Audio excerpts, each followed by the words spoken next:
Hello guys and welcome back. It's James here for Birmingham Fan TV.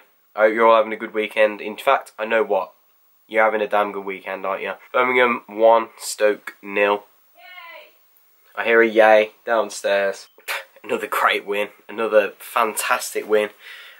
It keeps getting better. Our season is going from strength to strength and we are progressively becoming this one big unit of positivity, and we're fairly unstoppable at the minute in terms of if we can't win we won't lose, and we're just playing so well. We were playing so well and not winning, and now we're playing well and winning, and Monk's getting it all right, and he's done it again today. He's got the better of Rowett 1-0, then we win 2-0 Blues, isn't it really? I want to talk a little bit about the game first. First half was a drab game of football from both sides. Stoke probably had the better of the half, to be honest. They controlled the game throughout in terms of possession, and they looked comfortable in spells, especially through the midfield. There, you know, Ryan Woods, we know how good of a player he is. He's so technically gifted, one of the best midfielders in the league. And they had a few chances. Good save from Camp in the first half stands out for me. Apart from that, it was a fairly scrappy first half. No clear-cut chances for either side to take the lead. Maybe a phobia that he flashed one across the goal. But other than that, there wasn't much in it, to be honest. And at half-time I said, you know, I'll take a point again from this. We've played well, we've defended well. Well, we hadn't played overly well. But again, you know, solidarity gets you so far. And that's why we're not losing, because we're so good at the back, we're so well drilled that we don't look like losing, and it's just a case of can we win it. And again, we've proved that this afternoon with fantastic defensive display. I was speaking to a Stoke fan on the way home, actually, on the walk back to the car, and he was saying, you guys, you know, how well drilled are you at the back? And I said, well, yeah, we are what we are. We know we're not the most talented team in the league, but we are a dogged team, and we do play some good football, honestly, and the goal showed that today. I thought the second half we were much better. We came out with a little bit more intensity about us. Passing was a little bit more meaningful.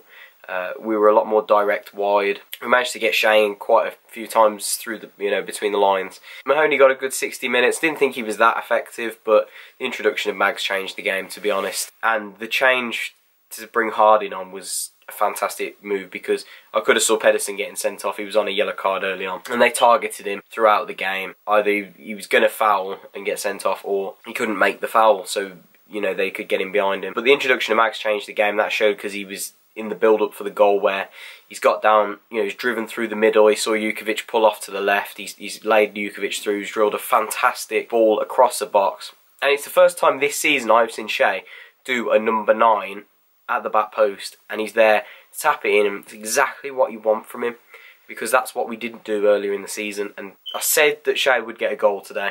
I just felt it. I just felt, you know, Jukovic has been getting so much of the praise recently that, you know, Shea slipped under the radar. I think he's had a good couple of weeks and deserved his goal today.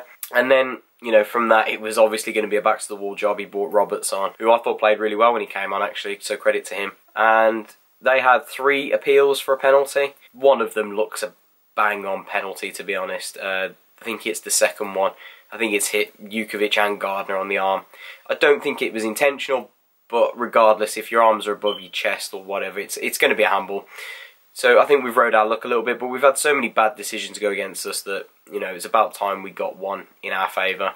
So I can see the frustration from the Stoke side, but they just weren't good enough. I didn't think I was a bit surprised, you know, speaking to a few Stoke fans earlier, that, you know, they've been a bit free scoring. They don't defend overly well, but they're also free scoring. So going forward, I didn't think they were that good. A few times they showed a bit of quality to open us up, but they were lacking. I thought they were lacking a little bit of a purpose up front. Crouch caused us some problems when he came on, but Crouch does that, doesn't he? You know what you're going to get. On to Gary Rowett quickly. That feels sweet to get one over on you, Rowett, because I don't really have a problem with Stoke, but Rowett, you're a snake, mate, and after the way you spoke of us last season, the way you treated Derby, the way you treated us, mate, you're going to get found out. You're a fraud.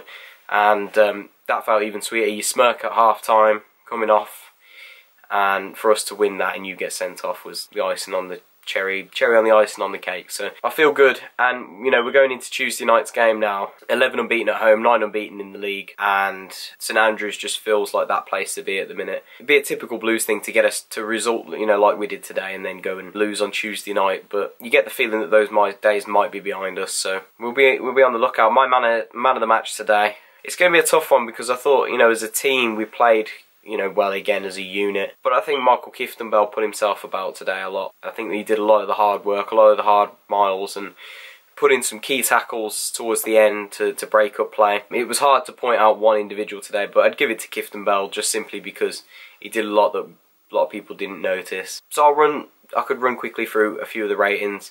Camp gets an 8 from me because he made one fantastic save in the first half and a clean sheet.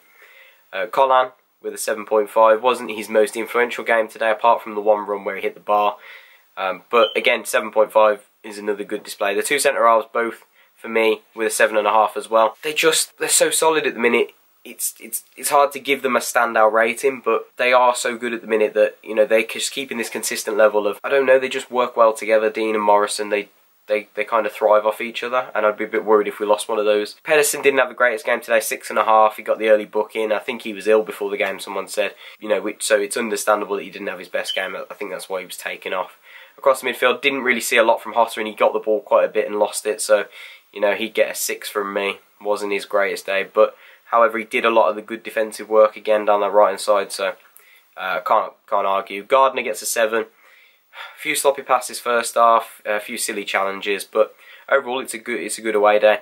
Kieftenbeld with an 8 for man of the match. I thought he was excellent at breaking up play today. He did so much ground and so many good tackles that, you know, you can't really argue. You know, you could give it to Jukovic, you could give it to Shea, but I'll give it to Kieftenbeld. Magoma, no, we'll go with Mahoney because Magoma only played 30 minutes. Mahoney was quiet again today, bit ineffective. I thought he'd do a little bit better than he did out there, but you know, a 6.5 is about where he's at. I thought he had a couple of good runs first half, but didn't show much better when we got Mags on.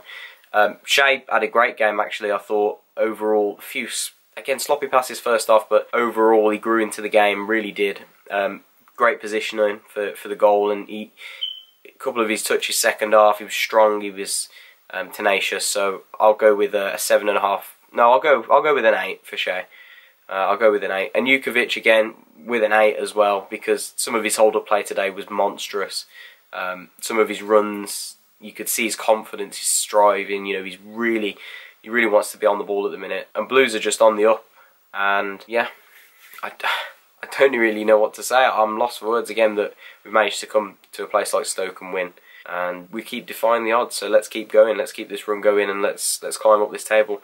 Guys, if you did enjoy the video, don't forget to leave a like down below, and don't forget to leave me a comment telling me what you thought of the game. Were you there today? Did you enjoy that one? That one felt brilliantly, bitterly sweet for me. And guys, if you haven't already, don't forget to subscribe, and if you are a new subscriber, welcome to the channel. And guys, I hope you enjoy the rest of your weekend, and I will see you for the Reading preview Monday morning. Thanks guys, and keep right on.